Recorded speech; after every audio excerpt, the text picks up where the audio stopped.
तहरीक इंसाफ के जो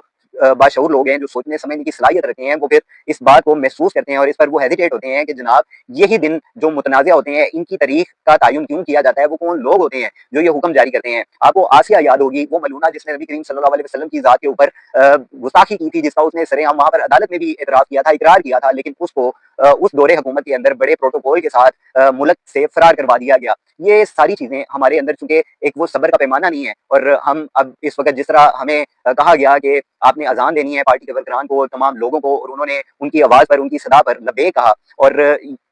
जबकि अल्लाह के सुपुर्द जब भी कोई मामला किया जाता है तो फिर उसके ऊपर खामोशी भी इख्तियार की जाती है और सब्र भी किया जाता है और अल्लाह की जानिब से मदद आने का इंतजार भी किया जाता है। लेकिन यहाँ पर इस वक्त इस मिशन नूर को लेकर फिर इसका जिस तरह नाम तब्दील किया गया, मुझे हुक्म अज़ान ला इलाहा इल्लल्लाह रखा गया, और इसका कंटिन्यूसली आप इसको 4 दिन तक आपने इसको चलाना है। तो सवाल सिर्फ ये था कि 20 सितंबर की ही तारीख क्यों, आप इसको 21 तारीख से लेकर 25 तारीख भी कर सकते थे, या आप इसको रेगुलर भी चला सकते थे, इसमें कोई आपको रोक टोक नहीं है। आप अपना मामला रोजाना अल्लाह की अदालत में पेश करें। इसके अलावा दिन में 5 मरतबा अल्लाह की तरफ से एक अजान की आवाज़ हमारे कानों में के अंदर आती है, और मुझ समेत अक्सरियत जो है वो गफलत का शिकार रहती है। अजान की आवाज़ हमारे कानों में आती है और हम उस पर खामोश हो जाते हैं, और थोड़ी देर बाद हम भूल जाते हैं। हमारा जो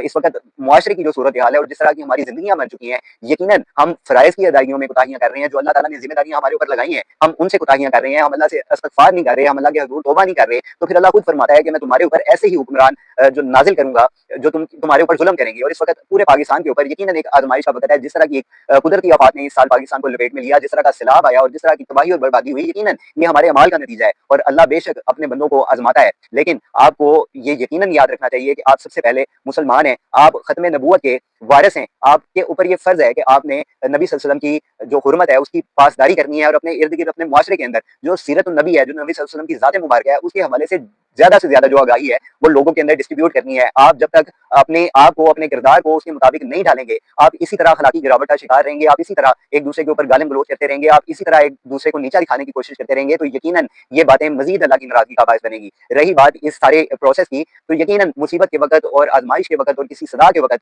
इंसान गिड़गिड़ाता हुआ, रोता हुआ, चीखता चिल्लाता हुआ अल्लाह के हुजूर पेश होता है, और अल्लाह को ये बात इंतहाई पसंद है कि उसका बंदा उसकी तरफ